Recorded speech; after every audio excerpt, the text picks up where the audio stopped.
we're live. So welcome, Mr. Jeremy Lee, aka Hello. Welcome to the waiting room, Jeremy. Thank you for doing this. Welcome, welcome, You're very welcome. welcome. Thank you so Hello, much for having me. hello. Yeah, that Usually part. we say Yeah. welcome to hell, but today we say hell, welcome. Welcome to the waiting room. Hello, welcome. How How's it many hanging, times man? must he have heard all these jokes, right? Yeah. Yes. Yeah, and all the Lionel Richie and Adele references. So nothing's new for me. Oh God. Oh my God. Lionel Richie's okay. I don't know about the Adele thing. It's fucking horrendous.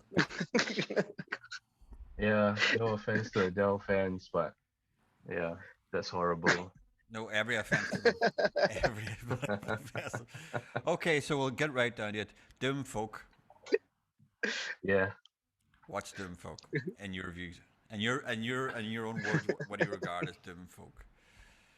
So Doomfolk was a term that I came up with basically trying to differentiate myself from the fucking twee stuff that was coming out of Singapore. But Because don't, folk is it wasn't just coming out of Singapore, it was coming out of absolutely everywhere for a certain period of time. Mumford and yeah, Sons, I mean Mumford and your Sons have got a lot to answer for. I was gonna just mention Mumford and Yeah, Sons they and have a of Monsters lot and they Men and fucking all that answer shit. for. Yeah. uh, those Uh, words. And I'm glad you used the word twee because we use the word twee now as well to describe that sort of music. It's just twee music. It's just twee twee. So we had people who were on proper indie bands. They sounded like Two Door Cinema Club and bands like that. And next, they were wearing peak caps and cord jackets, and they had a violin player in their band. And we're like, well, where the fuck does this come from? They spend more on they spend more on the costume than on the equipment, man. Yeah, that's what it was. yeah, So anyway, I mean it. Yeah. go ahead. Yeah, no, folk kind of like became a dirty word because everyone who once you say I'm a fucking folk singer songwriter, they're like, huh? Yeah. So are you like, you know, Bon Iver? No, I'm not. I don't do that kind. I don't do that kind of stuff.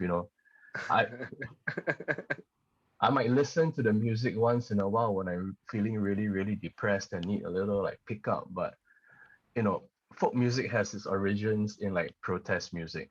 Of course. It was the original protest Yeah, music, it was indeed. and Guthrie, and uh, yeah, you uh, know, the whole Dharma bombs, all that. yeah, Yeah, Pete Seeger and yeah, so on. So those are the authentic roots of folk, but because it's played in a certain way, maybe with jangly guitars and so on, it becomes this whole like let's guitars, kind of sweet singing voices.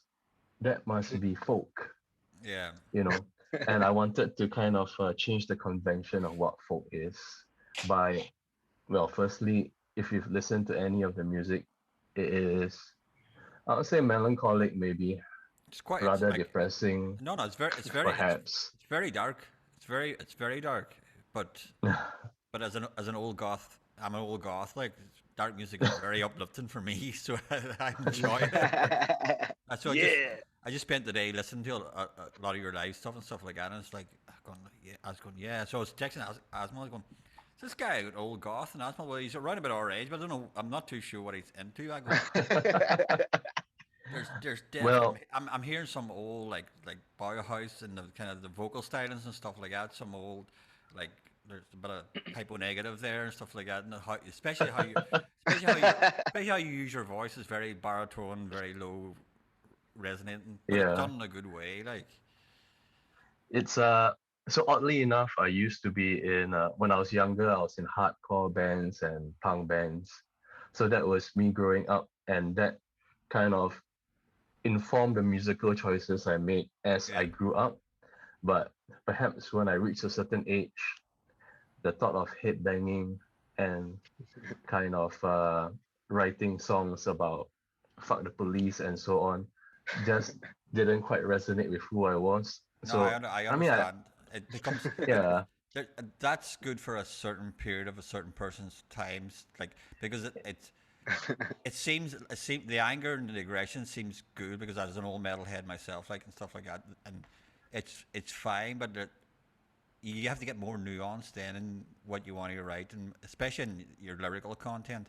Saying "fuck the police" is all well and good, but like, what does it mean? What do you want to do with that sort of anger and No, exactly. ideology? Like, is it just rebellion for the sake of rebellion, or do you offer anything above that? So like, once you start getting older, you start getting the ideas of, okay, I'm seeing what's going on in the world. I might have something to give rather than just scream slogans.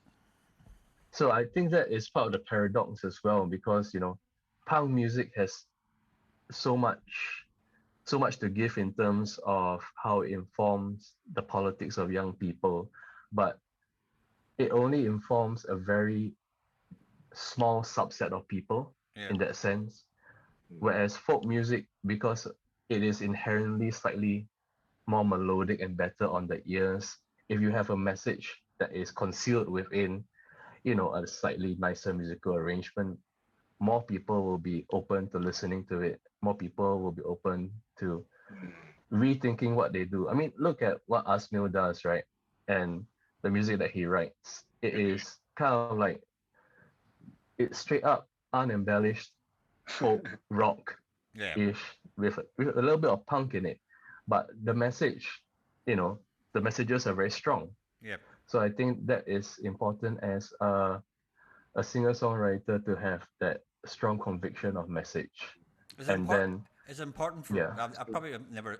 I don't think I've ever asked me all this. So the fact that we've got both these together now, both Brendan and Fabian are both singer songwriters as well. But I wouldn't. They're by no stretch of imagination either political or protests. You would call them protest singers.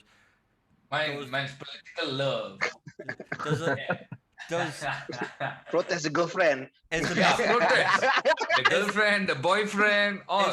Is your message really important for your songs, or does the good song come first, if you know what I mean, or is the idea of what you want to say first, and then you write a song to suit that ideology? So are you posing that question to me or Both Brandon these, no, or both you and Asmal, because both these write, Oh, both these do similar, okay. both these write in similar genres to a certain extent. uh, You both definitely have similar subject matter. You both write about your own country and your experiences within said country. So does the experience come first, and then you write a song to suit that fucking outlet, like, and that gives you the outlet? for me, I gotta enjoy it first. Whether the message is at time, I mean, it depends. It's never fixed. Like sometimes secondary, sometimes it's stream of conscious. I've never really sat down and this is what I want to do. It's not Oh, an you see, essay. yeah, you That's kind never, of boring, right? for you, you've never Yeah, actually sat down and went, right, I'm pissed off at this, so I'm going to write a song about this. yeah. It's been Or more I can be pissed organic. off, but I can be more. What's the word again? Impressionistic, maybe. I just broad strokes and hopefully Okay. something hits something. Jeremy, what about you? I think I agree with Asmil, because usually in terms of my songwriting process, it starts off with a melody or a chord progression or something that I noodle on guitar and think it's cool. Yeah. Mm. But you know, there are always thoughts percolating in my mind about issues that I want to sing about. So I may not necessarily set out to write a song about uh, casual racism among the Chinese majority in Singapore, but once the music kind of comes out, then I what's going on in my mind naturally becomes the lyrics for that thing. So Yeah. these are the things that I'm that I'm passionate about. I'm passionate about fucking uh racism in Singapore, about Chinese privilege, because Chinese people in Singapore just don't realize how lucky we are, and trying to communicate that to a larger audience, and things like authoritarianism, fucking can't pronounce it. Authoritarianism. That Authoritarianism. yeah, Yeah. that word. I mean, you can't pronounce it either, but Don't want to pronounce it. No, we Eric should cannot we should pronounce not pronounce. anything. No, we should not pronounce it properly. It doesn't deserve to be Authoritarianism. pronounced properly. Is that Yeah. how you pronounce No, it? don't pronounce. Hey, don't pronounce it properly. Yeah, that's That's a protest Yeah. itself. Yeah, Oratorum. Yeah. that thing lah. Yeah. That So that thing. Yeah. yeah, so as Asmil said, so there's the beauty of the song first, the kind of structure of the song, the melody, and then the lyrics kind of come through. For me, it's more like stream of consciousness, the things that are affecting me at that particular Yeah, point of that's time. good. I think that's a good. I always think the music should come first. You can always tell when it's someone are trying to wage their ideology you- into something. Yeah. Exactly. Yeah. I mean, like you've got to like it. And if you're gonna play the song for a while, Yeah. if the message preceded, it's like I'm reading the news, man. That's kind of like, it's like giving a lecture or something. So, that's why it's good to loosen up before. For me, I gotta loosen up before any songwriting session. You gotta bypass thought, right? I think me and Jeremy on the same page that way. That's why we clicked. And look, there's a lot of interesting, miserable stuff to sing about, which people don't sing about, right? So kind of like, yeah, nobody's writing about that. All right, well, yeah. So what's it like in Singapore at the moment? How have you dealt with how has Singapore dealt with the COVID thing? Like I think it's safe to So- say Singapore is a pretty we know what sort of state it is. One essentially pretty controlled. How did they control the COVID thing? So because we are such a nanny state where everybody there's a saying in Singapore, just Yes. follow law, right?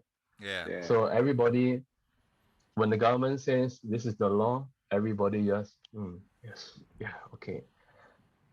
Usually, usually I'll say like, fuck that, just do whatever you want. But when it comes to COVID, just fucking follow the law. That's true. This isn't like, oh, please don't drink after 10 p.m. This is like you go out and then after that you go and meet your friend, never wear mask, then a bit of common sense lah. Yeah, That's true. So in this case, I'm all on board this whole like, oh, okay, let's do this, let's get the whole COVID thing down. Obviously, the most fucked up thing was the fact that the foreign worker dormitories were so highly affected by COVID just because of the conditions that they're living in. Yeah. But that also gave a kind of outlet for people to reflect on how the people who are building our skyscrapers are living. Yeah. So in that sense, that was good in a way, because finally the average Singaporean could see that, we're not treating our foreign workers right. We're not giving them a kind of good standard of living here in Singapore. And that really brought the issue to the masses because of COVID and how quickly it spread within the dormitories. Yeah. I mean, right now, it's brought a lot of change as well. The government has rethought how people should be housed, how much space they should have, and so on. So I think that Such a juxtaposition with what's going on up here, because a similar thing happened. Similar thing happened. A lot of the dormitories were super spread clusters, and it did nothing to change. And They just find they just find the company, and the Yeah, company just is find the the company. one making the gloves, man. Yeah, it didn't do anything. It was like, That's true. and we all know what sort of conditions those people live in. It's horrendous. I mean, yeah. But it's interesting, like Jeremy, when I first encountered you, I remember I did some before we met when you opened. But I mean, like after that, I mean, like listening to material, I mean, it was it's refreshing because you're telling it as it is. You're singing stuff about that. I know guys in bands or what, they'll bitch about stuff, but then when they sing other stuff, right? You're refreshing because you don't bitch about it, because when we hang. Then you sing about it. Yeah, that's the stuff, man. So how do you arrive at that? I mean, was it sort of like a immediate thing, or? So I compartmentalize. Firstly, I'm very good at that. So I'm able to keep my emotions and everything in like a small box. Okay. that I can keep the demons inside lah, basically. Ah, So with the demons inside, occasionally they come out, but I'm able to like, when we're doing things as friends, I'm not going to fucking like ram a manifesto down your throat about my I can politics. imagine that. Oh, I gotta hit Yes. people to do that. It's such Yeah. such the antithesis of what we do in Ireland because we don't keep any emotion in check in Ireland.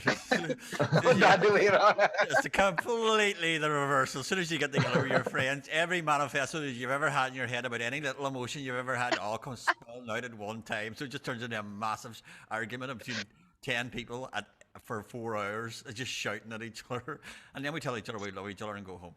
So, Polar opposite, huh? Okay. oh, Okay. complete polar opposite. There's no keeping anything in check. It's like Yeah, no, but that being said, right, usually it starts off with all the emotions in the box. yeah. Okay. And then we drink lah. Then as we drink, right, wow, the box you see, And then we drink lah. Come on, then and then we Pandora's box drink. open already. See, And then that's when Homer Simpson says alcohol is the answer the answer and the start of every problem that ever happened in the world. It's the key lah. Alcohol is the key that opens the box. yeah, kind of. So if you want like the nice friendly hello, right? Don't give him anything to minum lah. Smoke boleh, minum no. No, I want the No. dark stuff, man. Yeah, we always want the fucking the hidden demon inside to come out going. "Ah!" That's all We want the PT stuff, the PT stuff. way more interesting than reserved. Speaking of that, I remember the gig that you opened and first time I met you. I remember the venue you played was a Pigeonhole, right? Yeah, that's We're right. talking about drinking. I went there. I asked the one. I said, "Hey, so performers get drinks?" I said, "Yeah." So how many bottles? Because KL got limit. I said, "Oh no, as much you want." So I drank the whole bar, man. And Oh shit! so the second time I came to Pigeonhole, then I asked, "Is it still the same deal?" I said, "No, now 3 bottles." Yeah. And they probably But- thought, who we got tonight? Oh, it's a Malay guy. A Malay. Oh no, he won't be drinking. He won't be drinking alcohol at all. Then he comes in, clears the bar. But that Yeah, was fun. That was fun night, man. Oh man. yeah. What's the folk scene like, or what's the live music scene like in Singapore? I don't know a lot about it. I know bands like Dot Dot GIF who have done sound for up here when they've played in KL, who are absolutely amazing duo, like stunning, like. But I'm not too sure what the live music scene is like in Singapore, is because it's obviously finite because of how small Singapore is, like. So what is it like? So I mean, in Singapore, it really depends on, you have your guys who make a living out of playing music, Yeah, and same here. usually what they do is, they play in like maybe covers bands and so on in the pubs and the, I just say bar, I don't say the You pubs and the said bars. pubs and bars, but you said Ah, yeah. This is the like common problem with a certain group of people. This mixing. So Ah. mixing. I want to say mixing and switching. Park bar. Yeah, I know a few guys who play in Le Noir down in Singapore and stuff like that all the time. So like Yeah. places like that. So you I mean, that's just a Charlie paycheck. Macan. It's the Charlie Macan. Yeah. Like I work in Charlie Macan bars. We've got friends who do it. Like so, like you've got that. But Yeah. specifically the original alternative scene that I To think be we're all honest, part of. it is all kind of state mandated in a sense, because almost everyone in Singapore, I'm talking about the music scene, right? Yeah. Has at one time or another taken money from the state, which is the National Art Council, because no one else is going to fund the music. Okay. So it is not sustainable because we have such a small audience. Yeah. Radio in Singapore doesn't have a quota system where a certain percentage of the music has to be Singaporean. Okay. So in terms of original artists making a living here in Singapore is really difficult. Other than your commission work, writing songs for National Day, writing songs for ads and so on. So so you brought up .gif. So Weish Yeah. and Dean are very good friends of mine as well, Okay. and they're doing it full time. They're full time artists, and how they make it sustainable is they have to take on all of these commissions. They work in theater, doing music production. They record other bands and so on.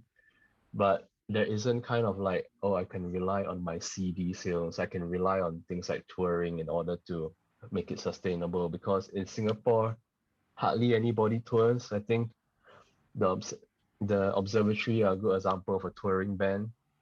Uh, Honestly, I think that as not even a full-time artist, I've toured more than most of the full-time artists in Singapore.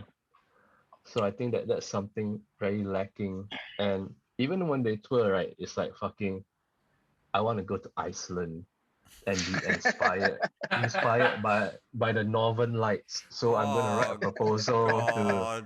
the National Art Council so that they'll sponsor like 80% of the tour. It's not It's not it's practical not that turn. It's not practical turn. it's Yeah. not a real tour, No. It's really not a real tour. It's like a sponsored holiday by the Yeah. National Art Council. Yeah. But then Make you a good have write-up. like you have the other end of the spectrum, which are the punks, and they fucking tour their asses off Yeah. all over the world, like Yeah. Wormrod, Daily Ritual. All my Oh, friends yeah. in punk bands, right? They are so active. I mean, obviously now with COVID, it's all gone to shit in a way. Yeah. But pre-COVID, these were the only guys who toured, and they toured without having to go and beg for money from the government. They No, did it because off their own backs, and they made it sustainable. but that's the thing about the punks. It's the same. It's the same in Ireland. Same everywhere. They will just. They don't give a shit. They just want to play.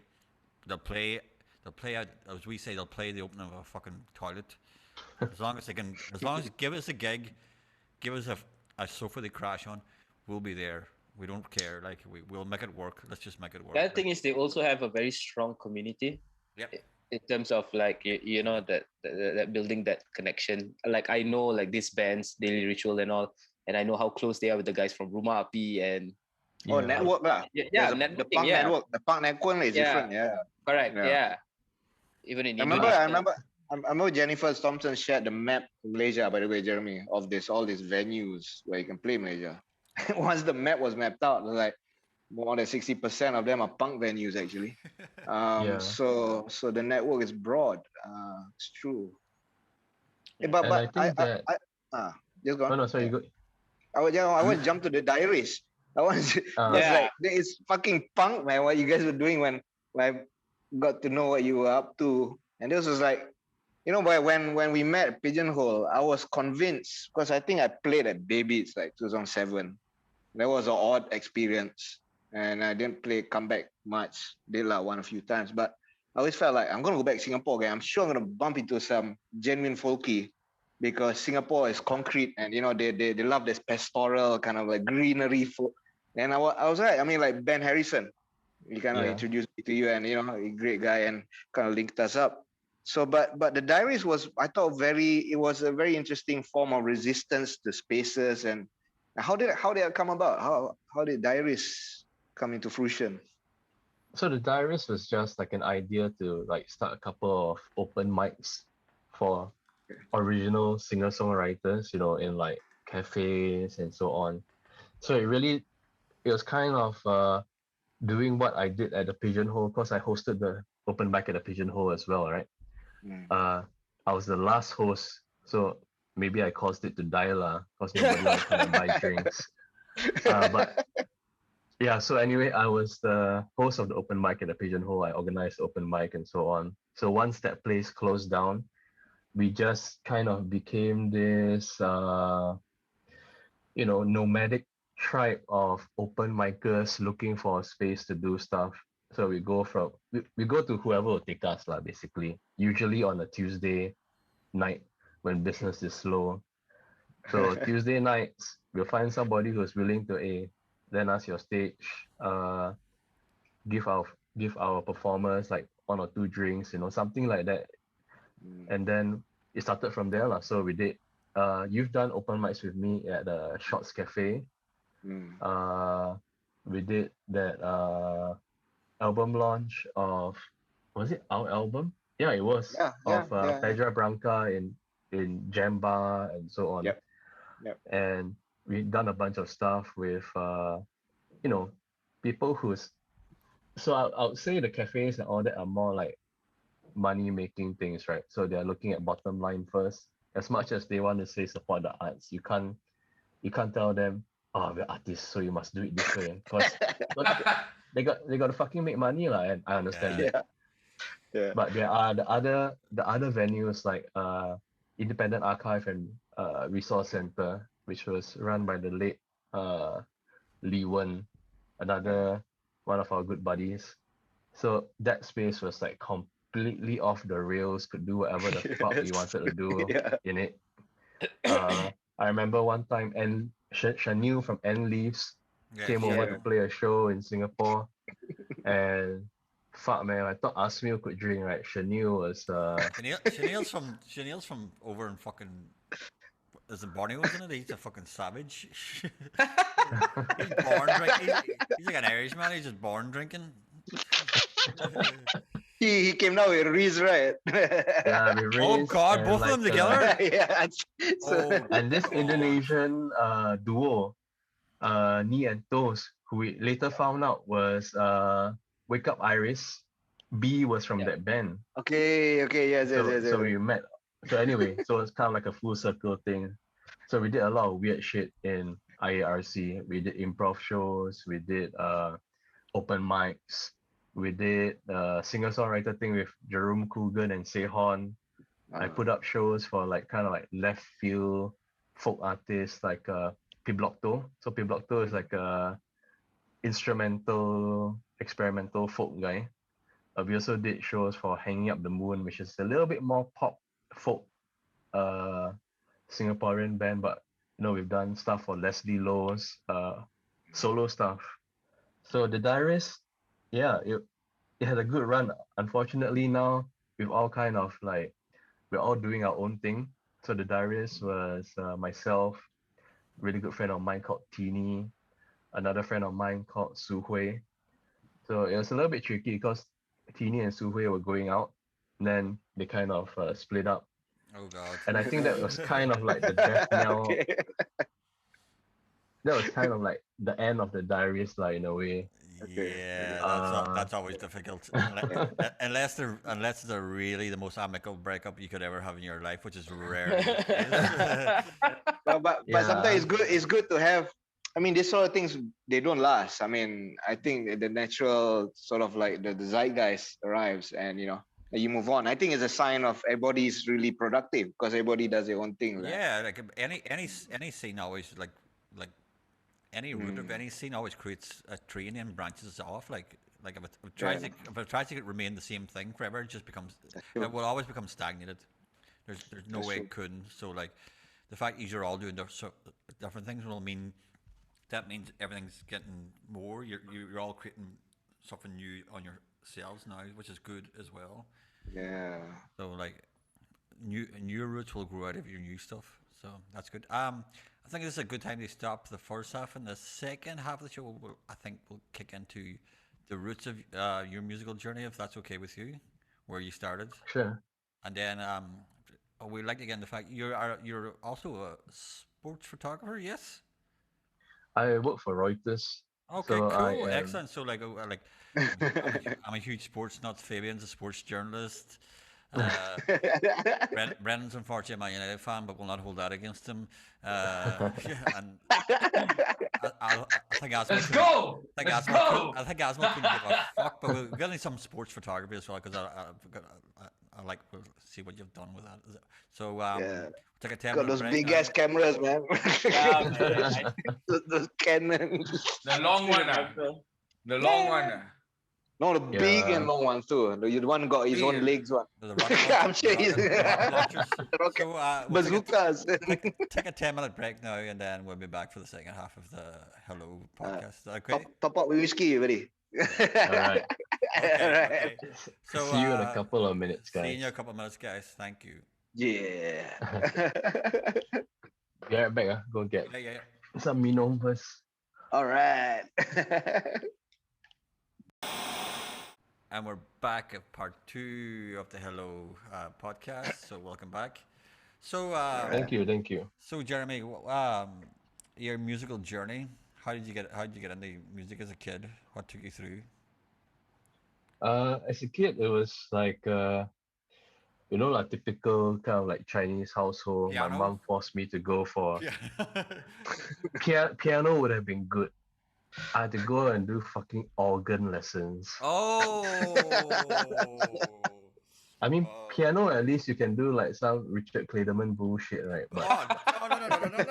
I mean, My first ever, oh, my first ever gig in Malaysia, my wife took me to a fucking Richard Clayderman gig, like, because Sheila Majid was supporting him in the park here, and Marina goes, we'll go to a gig, and I go, well, who is it? She goes, Richard Clayderman. I go, Richard, I'm fucking 9 Inch Nails fan. What the fuck am I going to go to see Richard Clayderman?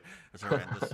But anyway, go ahead. Like the organ, the yeah, no. organ. So my mom forced me to like go for organ lessons and it was this really structured kind of like, I don't know whether you have it in Malaysia, but it's the Yamaha Music School. Yeah. So that- Of course. So that's like, it was just kind of like soul destroying. Why think I the was- organ though? Like No, any that's the thing, right? reason why the organ? Like, did she like the sound of the organ, or why did she get you to an organ? I think it was just because it was trendy at that time, for this Oh. very short period in the early 80s, because I'm born like the late 70s, right? So early 80s when I was like 5, it was trendy to play the organ. Okay. Oh. Like the The one I got don't know different what level, you call- one Are you got like- two level. are you ah, like- yeah. The Then you can pipe play lah. melody one hand, then you can play chords the other hand. So Are you all church going people? I was back So in your the mom day, dude. was a church goer lah. My mom was That's where the hardcore lah, organ. That's where the hardcore. organ came in lah. Either that, or she's a massive Rick Wakeman fan. That's either one of the. And she's seen Rick Yeah. Wakeman's. She's seen Wakeman's fucking.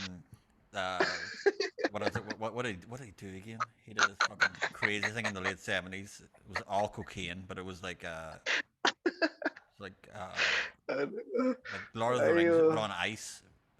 Like he was in all on ice.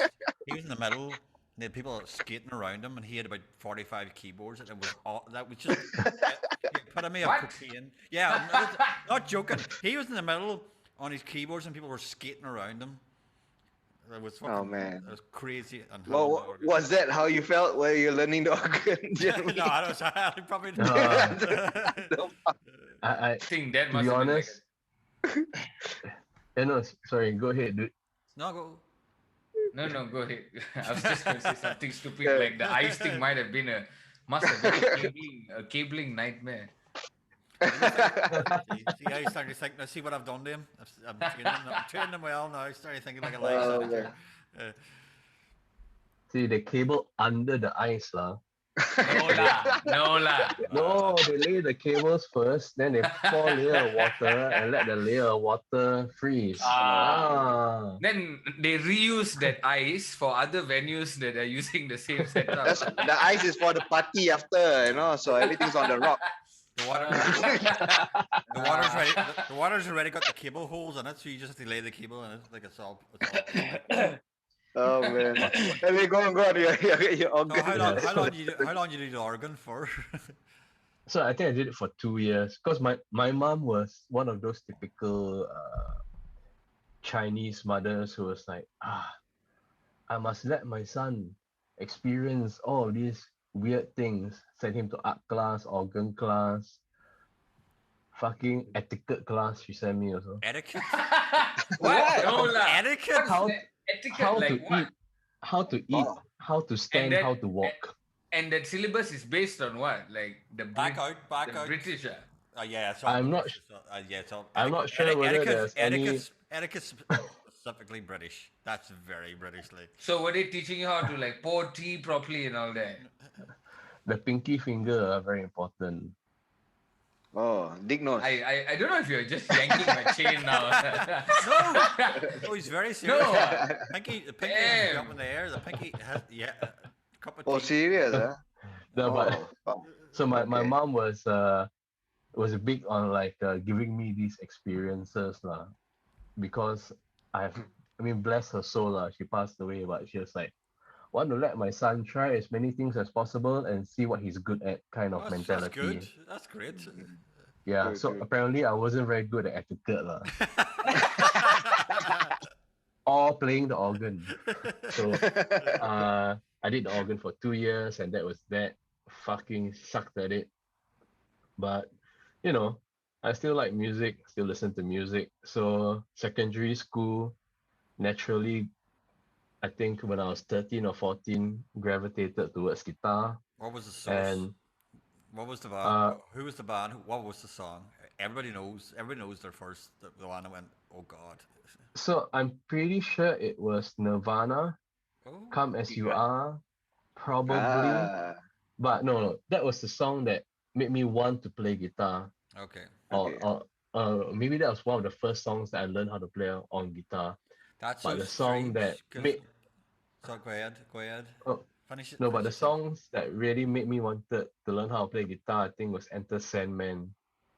Wow. Metallica. Which was like I saw a couple of like older kids in my school play and one of those talent show things, and I'm like, wow, this is the fucking coolest thing ever. So I want to, play guitar lah. So I yeah. think that's about 3 people here that Nirvana, that the Nevermind album was the first songs that they learned. Because for me, it was Polly. Asmo, yours was Polly as well, wasn't it? Poly as well, Yeah, yeah. both me and Asmo was Polly, and yours is Come As You Are, like so. And I'm 76, you're 78, and Asmo is 77. 76, I'm 79 Oh, actually. you're 79. I thought you were 78. Ah. That's a wee bit younger. Yeah, just Yeah, we are. Me, Fabian and I are so just a wee bit younger. Fuck a wee bit. I've got pubic hairs older than those. We've all got pubic hairs older than those. It's fucking ridiculous. No. But yeah, Nirvana were very fucking important for probably a lot of us. Like Basically, anybody who was born mid to late 70s or in the 70s, the first song they learned. Yeah, because it's like I remember seeing Nirvana. I remember watching American top 40, top 10. It was this TV show on TV3. And they were showing Color Me Bad and all this shit. And suddenly like here comes Smell Teen Spirit. I saw it appear. I was like, what the fuck is this? Like it's like aliens landing. Yeah. Serious. It made playing music at a high level accessible. Because Yes. if you grew up in the 80s and you grew up with 80s rock like I did or Asmal did or Yeah, it's like no way. Yeah. These were all amazing guitarists and musicians. You're like, going, how the fuck Yes. can I ever? I would love to do I would love to do what they can do, but I'm never going to be able to do what they can do. Yes. And then Nirvana came with 4 chords, and you were like going, well, maybe I can do that. It seems like. And it looks like somebody you know. I was like, just like. Yeah. You read interviews with Kurt Cobain. He was saying, "Oh, once I learned the power chord, I don't need to learn the chord." And you're like, going, "Oh, great, fantastic, 2 fingers." Yes. It's like I can do. Well, that's a this. revelation, man. Yeah, Yeah, it's the power like- chord. So that like it made the music, and it was like punk in the 70s for friends of mine, like Buck. There was we had the lead singer of the Defects North Ireland punk band on a few weeks ago. And for the 70s it was same for them. It was like because they grew up with Pink Floyd and all that there, and it was going, how the fuck are we supposed to play this sort of music? And then they heard Rick Wakeman. and then they heard the Stooges and the Sex Pistols and stuff like that. And going, oh, we can actually play this sort of music. Yes. It became accessible for people who weren't musically gifted or musically trained. Music then, Yeah.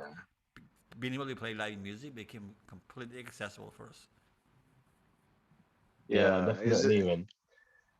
But I'd say that is the whole Nirvana thing is also me trying to be cool in a sense and referencing Nirvana. But I'll be completely honest, right? When I was a kid in primary school, I was a musical theater geek. Musical theater. So Oh, musical theater. Wow. so because my uncle was into classical music and Okay. like Broadway fucking Sondheim Oh, so musicals, right?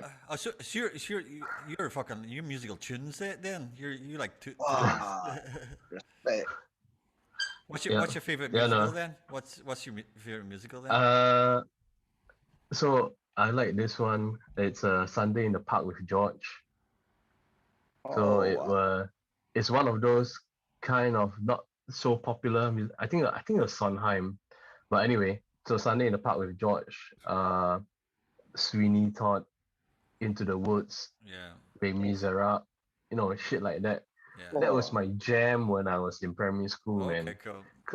Because that So was this was your cool also uncle lah. The cool uncle that the kind of cool, kind of geeky uncle who's into classical uh, music and all that. So I also uh, listened to a lot of classical music back then. And plus, coming from a Christian household, right? You're not gonna be playing Nirvana on the stereo Nope. or Nope. Metallica. Yeah. I don't know about that. Cause I come from a pretty staunch Catholic background, and I was playing Deicide on my fucking stereo when I was 18. So my mother thought I was losing my mind. yeah, but my mother is Chinese, dude. You don't know Yeah. Chinese mothers. Chinese mothers, Indian mothers, church-going Yeah. mothers. Oh my god. It's definitely Asian church-going mothers. it's definitely an Asian thing where you sort of kind of like terrified of your mother for some goddamn reason. Like I respect my mum, but like I was still playing Deicide on the goddamn stereo. It wasn't a fear for them. It was them saying that the music was the devil's music. for me, my different. It wasn't anything about devil or Satan. It's just like it's damn loud and annoying. I remember I blast a black album once in my room just to annoy my parents. And I was in the room. I closed my ear. Actually, it was that loud. So I wasn't enjoying the music at all. So like, oh my god. So, That's what my dad when the first time I was listening to a Muse album, he actually was about to leave for work. He stopped. He turned, looked at me. He's like, "What rubbish is this?" what rubbish! He's like, "What rubbish is this?" And I was just begging him for to ask his media friends for contacts for tickets for the Muse show in KL. Yo. And then he stopped and he went, "What's this?" I was like, "This is the concert lah. I asked you to get." He's like, "You asked me to get you a ticket for this, sir." Ayo. You know, I had this one experience. I was still in high school, I think, and I bought it was one of my first cassettes. It was Limp Bizkit's Significant Other album. And then I was in the car and my dad was like driving, put the cassette in, started playing a couple of songs. I didn't even have to get a reaction from my dad. Like, after a couple of songs, I just switched it off by myself. Like, like, no, man, no. Not even worth getting your dad's comments about it. The self-censorship is strong. Man. There's a rebellion. Young Padawan, the There's a rebellion in self-censorship Irish is kids. strong. Like we want to be shouted at by our parents. My father once blamed me for breaking the video cassette player because because before it broke, I had the day before. Now, it didn't break till a day later, but the day before I was watching Alice in Chains Unplugged, and he didn't like it. And then the day later, the video player broke, so it was obviously my fault because I was watching fucking that shit music. Like, this is a man who also once blamed me for breaking the internet. Literally breaking the internet. Why, Derek? Why do you go around breaking I know, the I have internet? no idea. Like, but he blamed me for breaking the actual internet when I had to show him on the news that our company's website had been hacked and the whole servers had been down. You See, broke it. and he still Oh, he would never. legit. Oh, okay. Yeah, he Just still wouldn't legit blamed apologize. you. He still wouldn't apologize. He's that stubborn of an Irishman. He still would never apologize to me for blaming me. Aduh. Just laughing, but I love the man. But like, but yeah, But your uncle, sorry, Jeremy back. yeah. So Sondheim, uh, Sondheim, and yeah, man, that's so, pretty cool, man. Damn. So Sondheim and I could sing every single song from Les Miserables. Shit. Wow. The whole Damn. thing, man. you have Wow. to. And I used you to have to do a Doom folk night where you sing. Yes. That's so Yeah. The song, Yeah. Les Miserables is set up as a doom Yes. fucking musical. Like Yeah. it is fucking. That should be done as a Everything goes to shit, man. Yeah, man, It's like Why have you No, I never mean, thought about even- this idea before? It's perfect for you, man. It's perfect. yes. Even the character that I like in that musical is Javert, right? Who's the the fella that goes around hunting John Valjean, and that character like resonated with me because he's such a fucking like badass like in a way. Everybody loves a badass. Yeah. Everybody loves a Yes. badass. Yeah. I bet But you. yeah, so I bet you your favorite pro wrestling character was the Undertaker as well. so the thing was right, no pro wrestling in the house because it's not Christian. Are you Yeah, serious? yeah, bro. Are you Yeah. So serious? I've never watched a professional wrestling ever in my life. Do you have siblings, Jeremy? I have two younger sisters. Oh, you Oh, couldn't put. okay. Oh, you can't powerbomb like them. I had two younger brothers, so I grew up tombstone and powerbomb. You can practice wrestling. Ours, yeah, my dad was like, there's no wrestling in this house because the two of you are gonna fight. You're all gonna do these moves on each other. We did the moves Wrestling of was each just other. banned. We did. Yeah. We used to have wrestling matches amongst our friends, tag teams in our front garden. 'Cause we had a pretty big front, and we had a wall, so you'd be doing fucking flying elbows off the wall on the people like and stuff like that. There was no professional wrestling in the house because it's unchristian. That's Interesting. Yeah. Hey, we all got I mean, rules, on this Asian, side of the world. Asian You know, Christianity. Derek. Asian Christianity is a wee bit more stringent than Irish Christianity. I think we're old at Christianity. We're sort of fed up with it by that stage. We're like going like, Yeah, Malay no. fellas, Asian Malay fellas were all parenting about. also lah. Hey, no, Asian. Malay fellas were all about wrestling, man. Fucker, go mama, watch TV or wrestling. Dah do it. No, bro. I mean like Asian parenting can be very different lah. Yeah, that's true. Yeah. In So anyway, was, go on, uh, Jerry. Yeah. Yeah. Scared. Honestly, I was scared shitless by my mother. You know, she was very good at wielding the the rod, cane. that? the rod, yeah. Yeah, rattan, that's right. Like my father, not scared of him at all because he's yeah, compared to my mom, he's weak lah. Really? My mom can use the cane, like, but she really give one like no holds barred was the word that we used to describe the canings I used to get as a kid. Yeah, but anyway, so going back to music, yeah. Sorry. So as a kid, it was like church music, musicals, classical music, very kind of like okay, respectful, whatever. And then when I went to secondary school and got exposed to Metallica and Iron Maiden and Megadeth and Nirvana, and Yeah. and after that, that's when it all started. Kind of, like go through your rebellious phase. Of course. And yeah, so I was a really fucking good kid until I went to secondary school, and then it was havoc. Then it was no holds barred lah. Then the horn sprouted. Yeah, my mom used to have a go at me and she'd say, "Aya, last time you were so nice." No, and she would literally tell me stories about how good a kid I was. Like she thought I was mute because I would not speak until like 3 or 4 years old. I never said a word. Like Oh. completely never said a word. you were just She just brought- observing. That's what you were just observing. You're just going like Maybe, but I mean, I don't remember what I was like as a kid, right? But she brought me to see the fucking pediatricians pediatrician, yeah. and whatnot, and then they thought that I could be mute because I didn't have any problems with hearing. But then one day I started talking, and yeah. So anyway, Maybe you she, just she didn't have loves to anything bring up say. that story. You probably just didn't have anything to say. Yeah. Yeah, maybe I was just like, fuck the patriarchy and the matriarchy, just keep quiet. Your Then one brain day when was leaking into your current life, maybe lah. You're still figuring out how to pronounce it. And say, how do I say it? Ah. Okay, we like take my time. Yeah.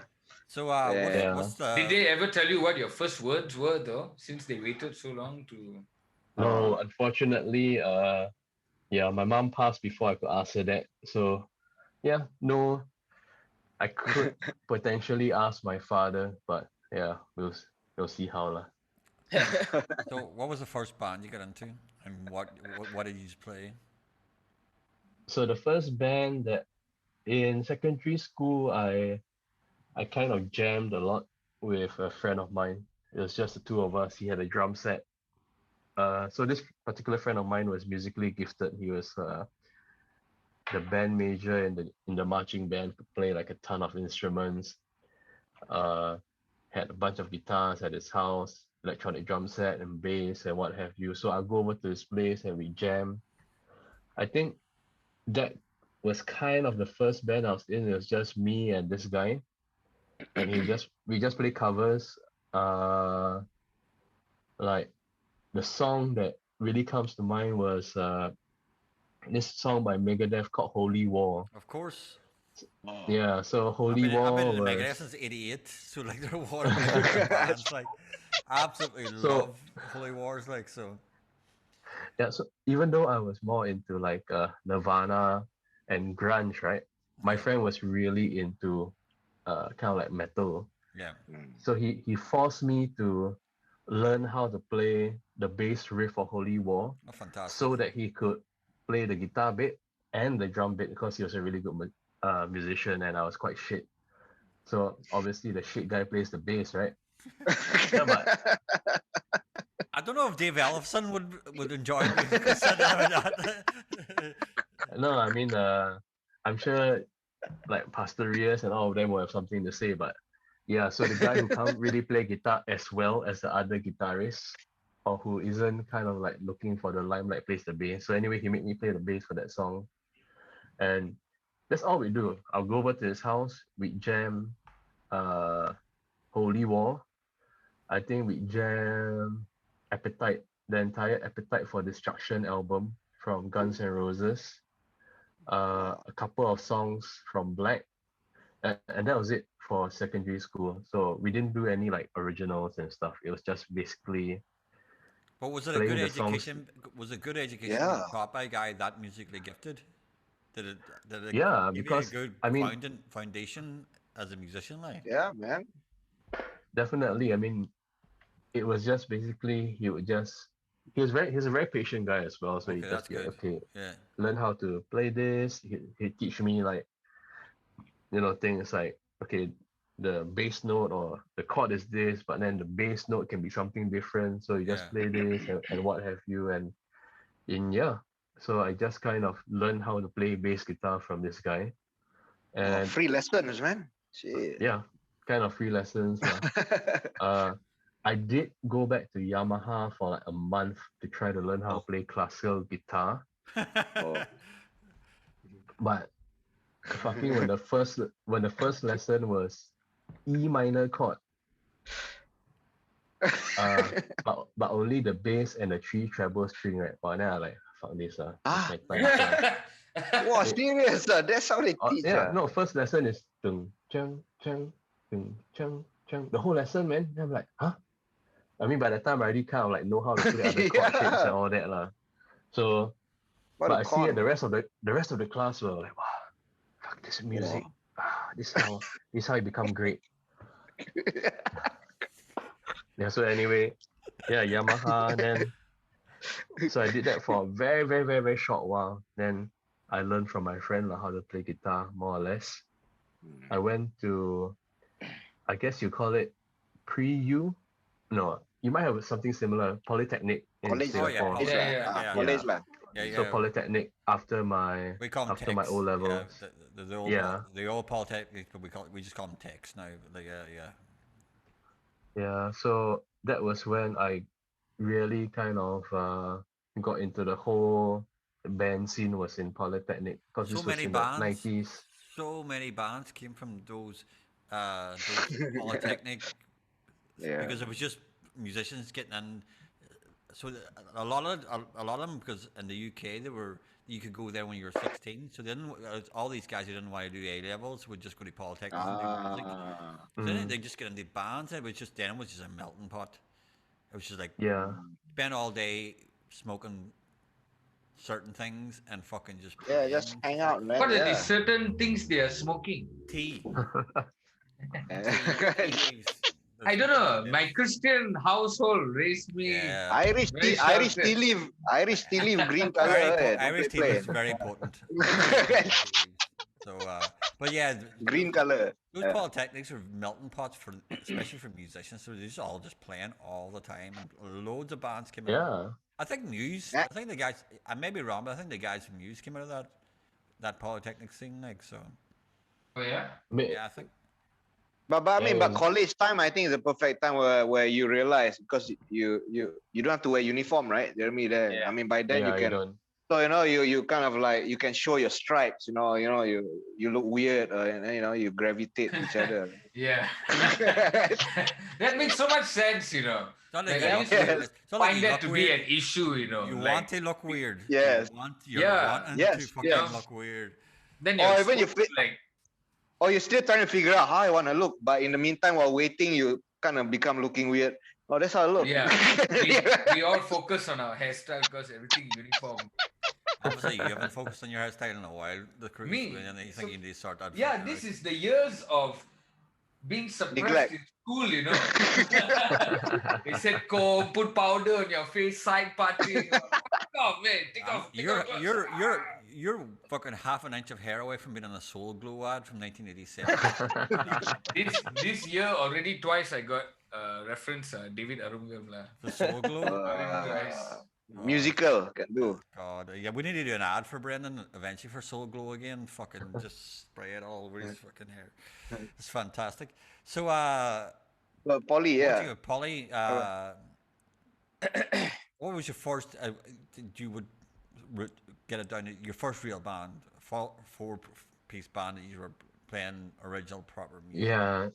So I played in this band called I played in a new metal band called Eden in Polytechnic. And you battle, but because what year was this? Because you 1990 1996. 96. I was 17. new Yeah. me- So new metal had that'd be very just very come new. out. That'd be very new metal then, because Yeah. because Corn Fresh came out- out about 95. fresh out the- Yeah. Fresh out exactly. of the So- oven, yeah. And I seen Corn at Donington in '96.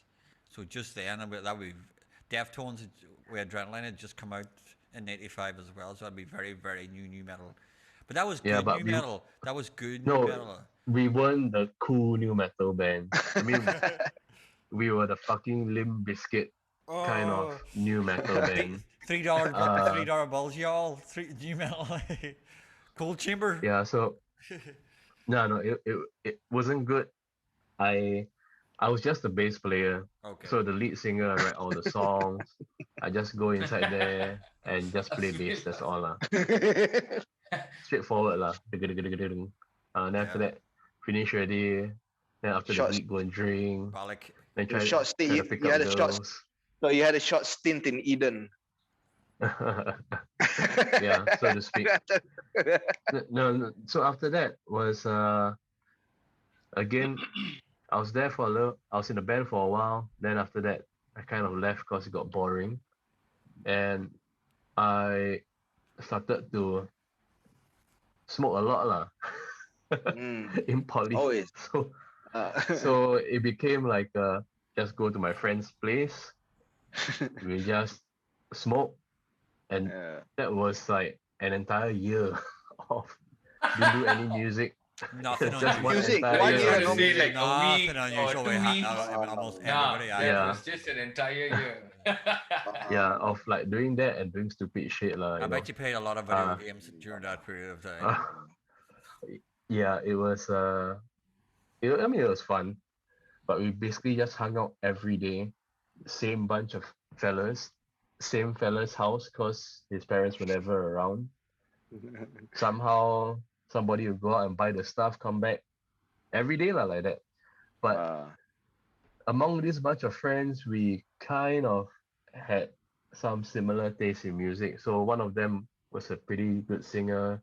Another one played guitar. I played bass. Another friend played drums. So we decided, hey, Oh. come on, let's go and jam one day. But this was a long, After 1 long year. time After we 1 year, started- right? Hey, you actually play. After we started talking about the band, because you know lah. Hey, dude, guys. Hey, I think we should be in a band. So But it takes 1 year for that idea to get past the fog. It's the fog that gets in the way. It's like, one year later, Wow. yeah. So this was a slacker band lah, just the four friends. We kind of got into one of my friends was an original crust punk in Singapore. Oh. So he Crust was punk. really into like crusty punk music and oi and all that kind of thing. Wow. Yeah. The levelers and bands like that. So So I was never a crust punk. I was a new metal fella, right? Okay. And my guitarist was a crust punk and used to play in crusty bands in Singapore. So anyway, he decided, hey, let's form like a punk rock band. And okay lah, punk rock easy to play. Okay, Jeremy, I think that's a good point. We're just about to run out. I'll just leave it there. And part 3, if you're willing to do a part 3, we'll start from the punk. Your punk. God damn, band, how many fucking parts are there to this thing? Load. Finally, just tell that if you're done, dude. Yeah, if you want it, You can just end it here. You know, All right, guys, the audience, thank you very much. Thanks for tuning in.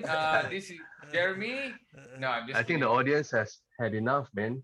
Fuck But the audience. maybe Hey, we no, can no. do. There is no audience. We're not Oh, recording. your visa. You got visa or not for third part, che? Anyway, so From home ministry. Okay, are just you, immediately call back. you okay with doing a part 3? Yeah, no. Can. Okay. Yeah, no problem. Can, Okay, man. 10 minutes then. We'll see you in 10 minutes. Okay, guys. Yeah, I'll try to be a bit more to the point, huh? How about, no. One more beer. One more beer. It's not your fault. It's all 10 Gary's minutes. fault. That's always just been. Skull 2 beers. Okay, we're back with part 3 of the Hello podcast. Thank you, Jeremy, for fucking Yeah. holding in here for bated breath. Yeah. So, punk rock. Yeah, so I was in Horseback. a punk. Yeah, this punk rock band with a couple of like stoner friends of mine. And what was the name of the band? It was called Neverlon, and it was Never long. Yeah, LORN.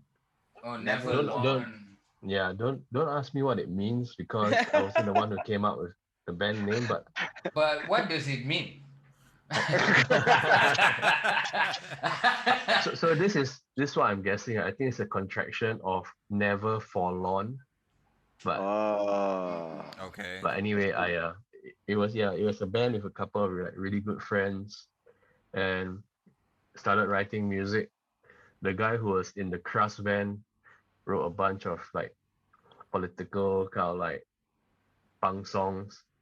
The lead singer, who was like a ballad like love song fella, wrote a bunch of songs about girls. Oh, God. And yeah, I mean, we were like 17, 18, 19 lah, so it was really just songs about girls lah. This girl Yeah. break up lah, that one fuck around, then after that it broke my heart, that kind of thing lah. Yeah. Extremely, now thinking back, like super misogynistic kind of like stalker bullshit stuff, like You're se- like 17 if year I old. could- You're 17-year-old boys. Like, of course, fucking what? Until Yeah. You grow up and learn shit. Like, that's what 17-year-old boys think of. yeah, but thinking back, like you cringe a bit, like the concept of love was like, if I can love you enough, you'll love me back. Kind of. Which essentially means if I can stare at you for long enough, you're gonna be. It's all gonna be okay. Like, Yeah. Yeah. So I mean, yeah, it was interesting times. So anyway, that was the band that, I mean, to be honest, these are guys who I'm still like really good friends with. yeah. The that's good. last time we got together was so we recorded like a couple of songs, like maybe 3 songs throughout that entire, how many years was it? We've been together since 90. 20 years, man. 20 plus years, but Yeah. we were You we're all got 20 slackers years lah. and you record 3 songs? Yeah, like It's about right, horrible, right? So all we do was have this like very grandiose plans of we're gonna be in the band and make it and all that, but everybody was just fucking lazy lah. Yeah. Nobody wanted to like okay. No, there was no like one guy who was the driving Every force of the band, band. You there- get every, me? that's what I was about to say. Every band needs Yes. a leader. That one. The one Yeah. person and who just the Lars Ulrich, I would call it, of a band, because Lars Yeah. is a shit drummer. Everybody knows he's a shit drummer. But Metallica wouldn't be Metallica if it wasn't for Lars Ulrich. He was the driving force of that band. He got them where that band needed to be, and every band needs that sort of person. Doesn't have to be the main songwriter of the band. Doesn't even have to be the most talented. It just needs to be the guy who goes, "This is when we're going to practice. This is what we're going to do. This is where we're going to be. This is where we're going to play. This is what we're going to record, and this is what we're going to do." And and musicians need that, because musicians are flaky fucking Of course. bastards. Can't be equal one. Cannot be equal. That also happens, right? Yeah. You have to have the fella who is the most on lah. Yeah. Yeah. You just need this one fella in the band who's then on, who organizes everything. I did in And- my bands that I was in. That's what I did. Like I was never the most talented, but I organized the rehearsals, or organized all the gigs. I just made sure I made sure I did that to allow the other guys to do what they did better than I could. So That's why I went solo. Yeah. Easier. You are my inspiration as well. Aduh. Go Yuri. Yeah. So, Neverlon. Yeah. Neverlon. Yeah, so Neverlon was for a very, very short period of time in the maybe late 90s, we were somewhat popular and playing by Singaporean standards a lot of shows. yeah, So by a lot I mean maybe playing like 3-4 shows a month that's in okay. Singapore, That's Not bad. okay. That's not bad. which by like I said by Singaporean standards Yeah. was You a play substantial amount. You're playing the same city 4 times a month is a lot. Essentially, like Yeah, but we got invited to play like like polytechnic shows, Cool. like small festivals and all that. And this was like maybe for a good, let's say half a year or whatever, we were kind of popular. And kid you not, just playing like once a week, the band like burnt out. That's Because funny, we lah. were too much. Because Traveling, we were fucking pampered like Hammered. Singaporeans, right? Yeah. Until my band members can go like, next week got show, can don't play or not? Wow. Oh my god. Ayo. And I have to say this. I was kind of the more professional guy. I'll go for all the band practices and what have you, but there'll be days when I'll be at the studio, right? And I'll be the only guy at the studio and nobody would turn up. Oh, these serious. What the fuck is And that, these are man? kind of like the pre-mobile phone days, so not everyone had a mobile phone. Yeah. Yeah. Maybe somebody had a pager and whatnot. So Oh. don't turn up means don't turn up lah. You just wait Yeah. there lah. You just wait until either people show up or they don't. Oh god. So Oh, man. This is the height of your powers, and the guys weren't appearing at jamming. Shit. yeah, I mean we even had like some weird. We appeared in like some pop magazine in Singapore. I can't remember what. It's like a smash hits of Singapore kind of thing. Wow. But I mean Singapore circulation probably only 100 people buy it lah. But it looked like that. So anyway, that was that flirtation with playing in a punk band. That up to now the last time we met up was I think like 2 years ago. Cause one of the guys, like nostalgia. Hey guys, wasted lah. Last time we never record all the songs. And by that time I was already like doing my own thing for like almost a decade already, right? And like, yeah, very wasted. But I didn't have that kind of like interest to do it. But then I see the other three guys who are Oh, one kesian. father lah, one, they're not doing music anymore. Then I just went, okay lah, let's just go and record like live. Went to the studio, just recorded I think 4 or 5 songs live, did like a video thing, and then immediately after that I told the guys, because like once they start doing this, right, then they're like, hey, we should go and play a show, this and that. So, then I have to lay down the law, man. I just tell them very frankly, guys, I love all of you, but don't fucking ask me to play music about girls at, from like secondary school. Do you know how old we are? Do you know how fucking old we are? I felt a bit embarrassed. And some more like, after doing all of this like political folk stuff at Xiao Lo, right?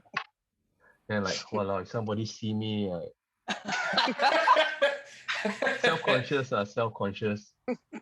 I just Jaga your brand, man. I told them, no, guys, cannot.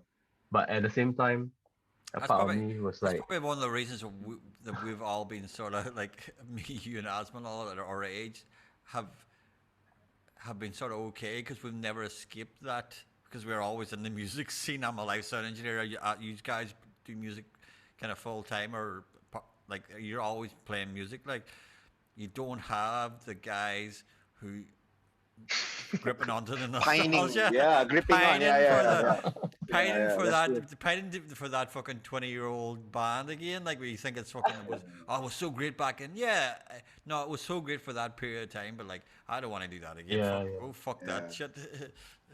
No. 100%. That's the stuff of midlife. Yeah, that's the stuff of midlife crisis. Like Hollywood movies make that, right? Exactly. So that was the midlife crisis that we had about 2 years back. Interesting though. My midlife crisis big. Well, I want to get my fucking PhD. My midlife crisis. Like, I got my masters. I want a fucking PhD now. I want everybody to have to call me doctor to my face. Call me doctor. It's just to be an arrogant prick, but that's what it's like.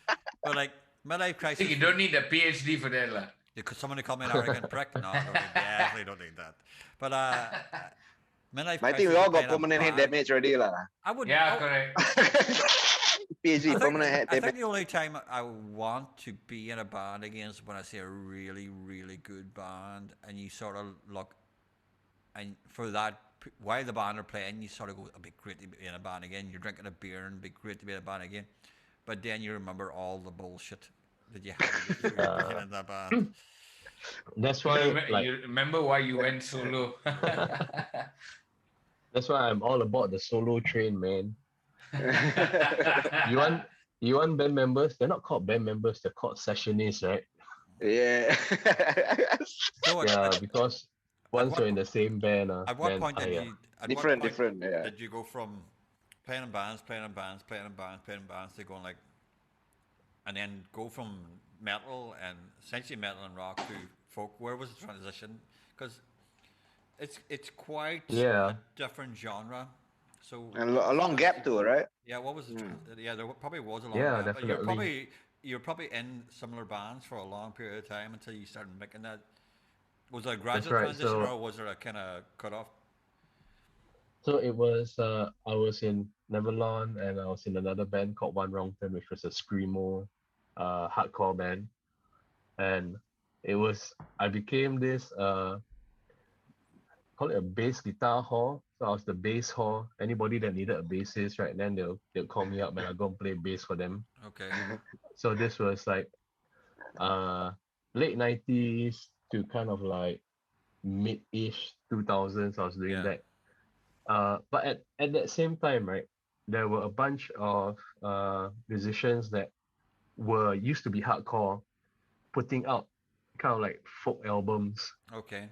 There's this band called North Star, and I can't remember.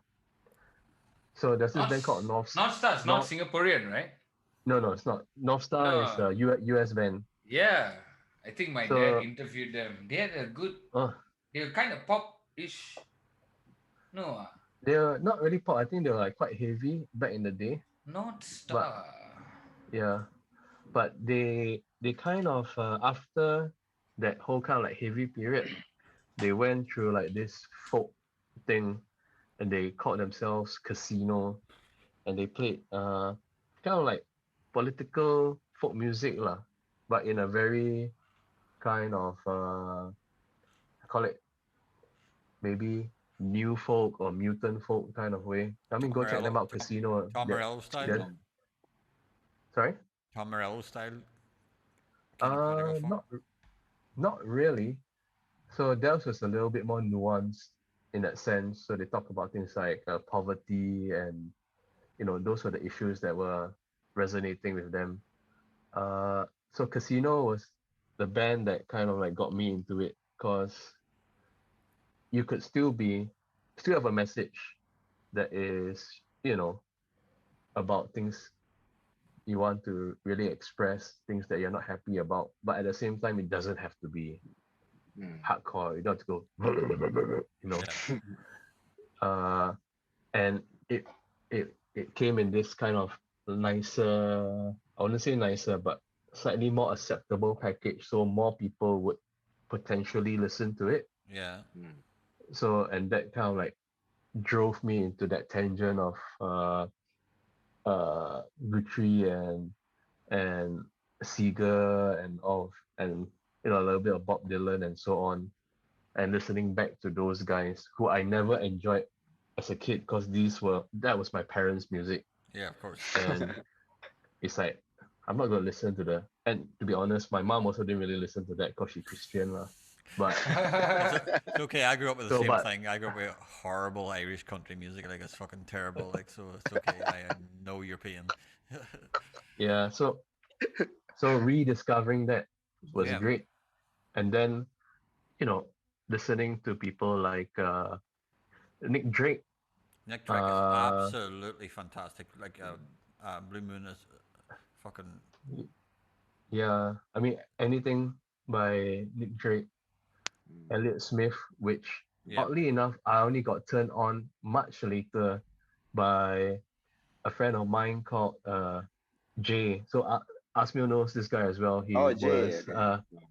he was an American Korean fella living in Singapore at the time, and he was maybe a mid-70s kid. So he actually grew up with Elliott Smith like in real life, watching him play in Oh. coffee shops and all that.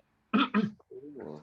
And so he played at a couple of open mics, and I was like, wow, that's fucking cool, man. Elliott Smith. Yeah. Oh, okay. Didn't That's how listening to didn't that. Elliott Smith and Nick Drake though? They went the same way though. They passed the same. Yeah, they passed their in own a hand. it's that way. Yeah. Yeah, Elliott Smith was Be more He dramatic stabbed- than he stabbed himself twice in the yeah, chest, right? way What? more dramatic than Nick Drake. Yeah. Drake, It's Yeah. inconclusive. They didn't know whether it's yeah, I Um, remember that story about Elliott Smith. I didn't know was it a girlfriend or he did it himself. Yeah. Yeah, But Drake killed himself. Drake, He no just- Drake, no Drake also kind of vague because the No, he mom just took found tablets. him Yeah, he just took tablets. Yeah. But he was always planning. overdosed. He was planning for years. Like he was always telling his sister and stuff like that he was planning to kill himself at some stage. And like, but it's that those mournful singers. But those two Sad, power lah. So yeah, but it's the same like Yeah. someone like Jeff Buckley and Tim Buckley and all and stuff like that. There was sort of very very similar. Like it's just that just shining lights. It can only burn that bright for a certain period of time. Like which is unfortunate. Like I think whether or not we admit it, as songwriters, there are always some demons somewhere. I think you have to have demons to be the best songwriter. It's like you can't. Yeah. A friend of mine used to always joke about there was an English indie band who the singer he used to hate them, but the singer was a vegan, celibate, never drunk and took drugs, and he's going, what the fuck does he have to sing about? He's got nothing to sing about. Like, I think you have to experience life in a certain way to be able to sing about certain things. Yeah. For it to be real. Like, because you can. Well, know it sounds know like the he became a fake. demon. You know the fake a mile away. Like most people will know fake, especially Yeah. on the music. You'll sniff it out a mile away. Like the late Yeah. '90s grunge light scene is a prime example of fake bands that we all sniffed out and we're like, what the fuck is that like? So like, Yeah, but I think songwriting is a process of dealing with demons. It is course, you, coming head to head and dealing with it. in its purest form, it definitely is. Like if you're doing Yeah, it, if you're not doing it, if you're sitting there and writing a song for you and not writing it to yeah, sell records, then it is catharsism in its purest form. true. It's you Yeah. trying to get your own shit out of you in a Yeah, way, yep, and you're the only way you know. Because most yep, those sort of songwriters are that's the only way they know how to get their own emotions out. They can't do it in a yeah, normal social setting. They can't do it with psychiatrists. They can't do it, but through being a songwriter, that's how they get their demons out. Like, yeah. and you 'Cause know I it. remember, You can hear it. You can hear it on the fucking tape. I remember talking to a friend who knew a singer in a band, and he was saying like, "Hey, do you know these guys?" I don't know him. Why? He always like message us and say he wants to kill himself. It's like, for me, that's not dealing with demons, lah. For me, like, I'm not gonna tell my friend I'll kill myself. I'm gonna kill myself in great melody and a good chorus. I'm not gonna message. I want to keep myself. Yeah, If you would have killed, you would kill yourself. People message. I've had friends telling you, "Oh, I'm going to kill myself." Of That's course not. Yeah. attention seeking.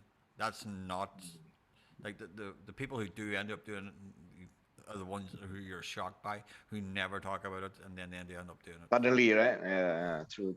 Or they're not songwriters, lah. Yeah. No, well, anybody who ends up doing that, like, they're not songwriters, but Or they never learn organ or guitar. Not raised in a Christian household. Yeah. Those are all All that- demons. Yeah, that's true. All that pent up Christian sexual frustration. oh god. True. So, but cool, Oh. man. So Drake, Elliott Smith, he started getting Yeah, man. into them. So he started getting into like really, really, really good individual songwriters. Yeah. So, and I mean, not just the two of them. Bill Callahan, a big influence as well. Smog, big influence. So it's just about kind of like having a second musical education after, like, when you're young, you have that primary school education of like maybe pop or whatever. Secondary school, you have your metal and whatnot. So I went to this period of like tertiary education in songwriting Yeah. in my mid to late 20s. Yep. And that's when I met Asmil. Asmil turned me on to American Music Club, and a whole bunch of other things. So, and that's when you seek out people who are similar to yourself.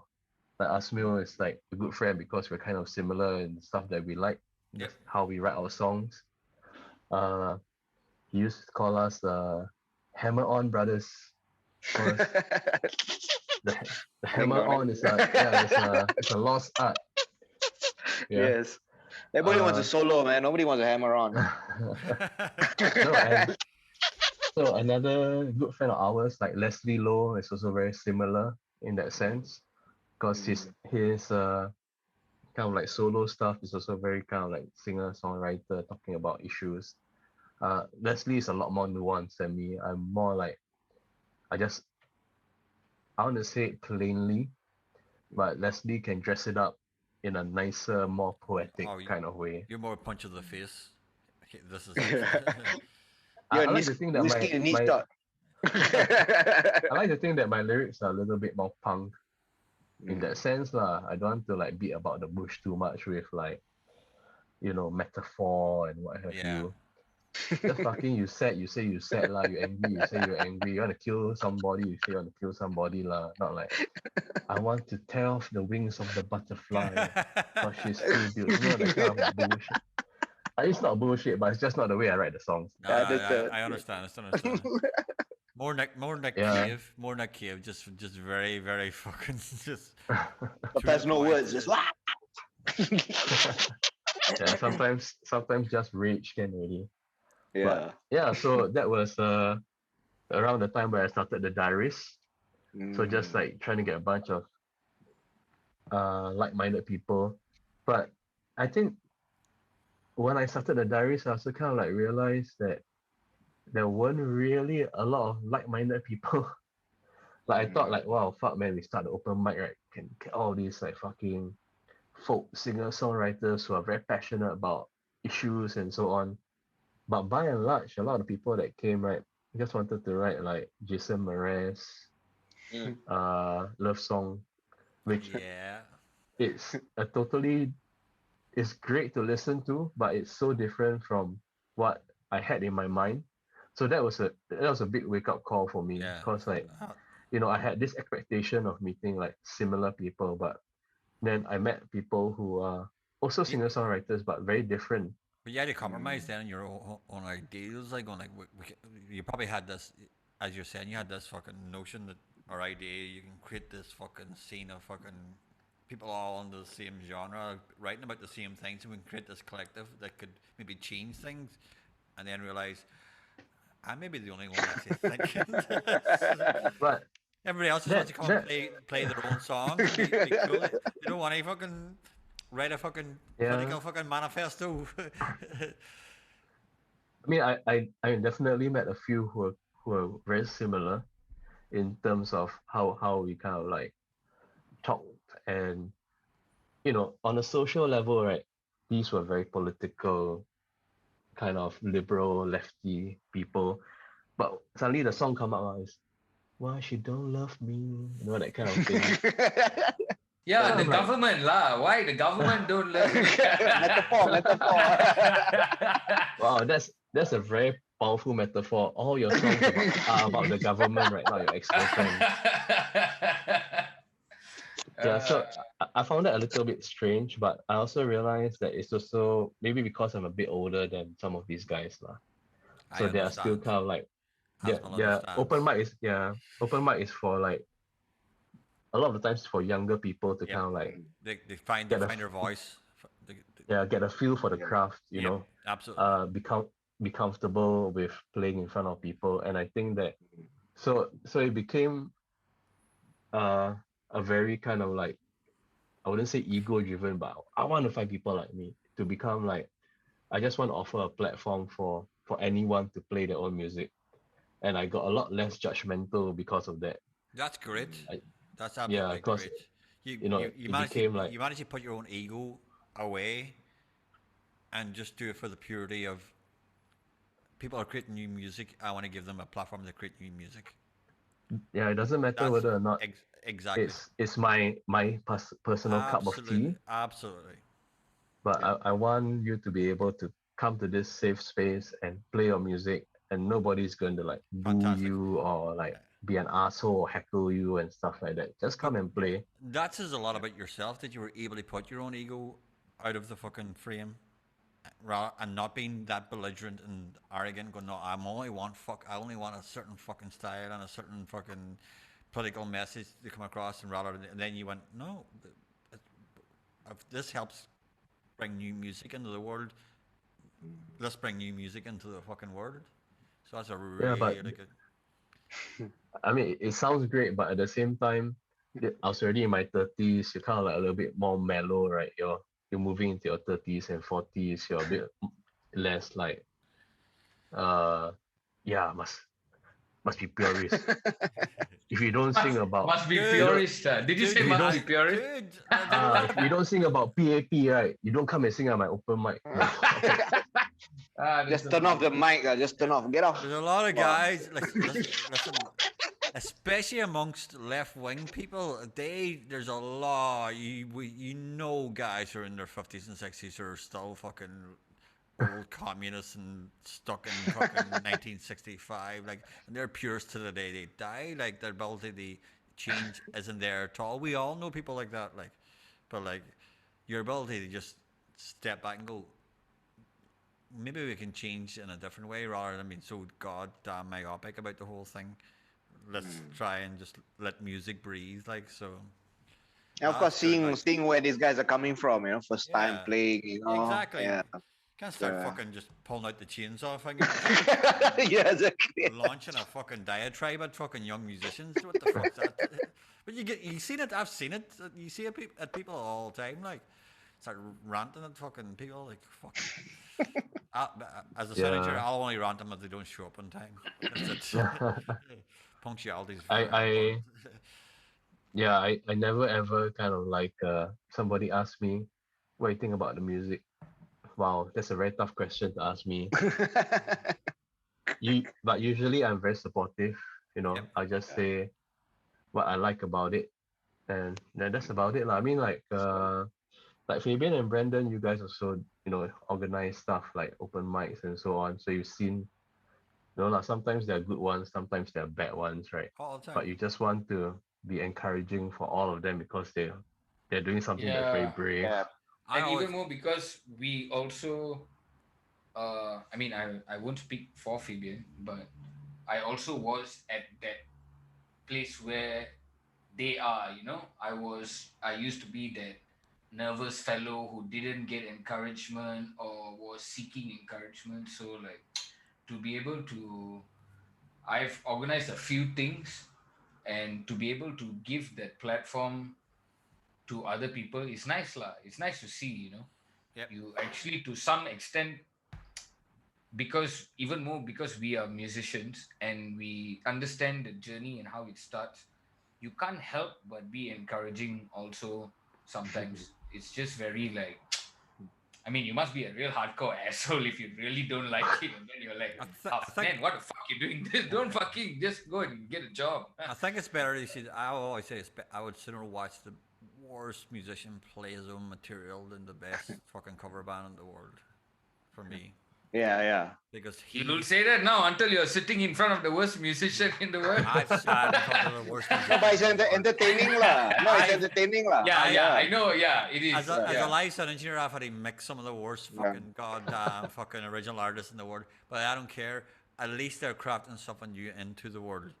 They've Yeah, given that's birth true to also, something yeah. new. They're not just rehashing something. They're at least trying to give out whatever their view of the world out there.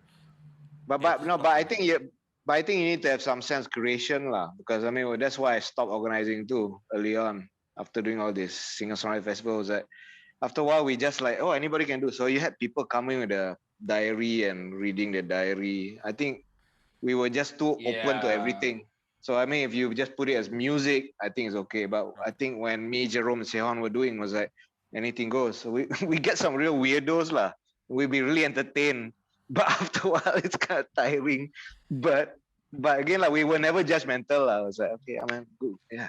So yeah. Okay, Jeremy. I think we've come to the end. So the last minute of the podcast. You we better always- this better be the end for Jeremy. If not, he's Jeremy gonna enough. Pass his guys. pass his Fucking Malaysia curfew. just run and keep talking and talking and talking. Jeremy going Yeah, to it's do gonna an be alias. back in, Singapore curfew on time.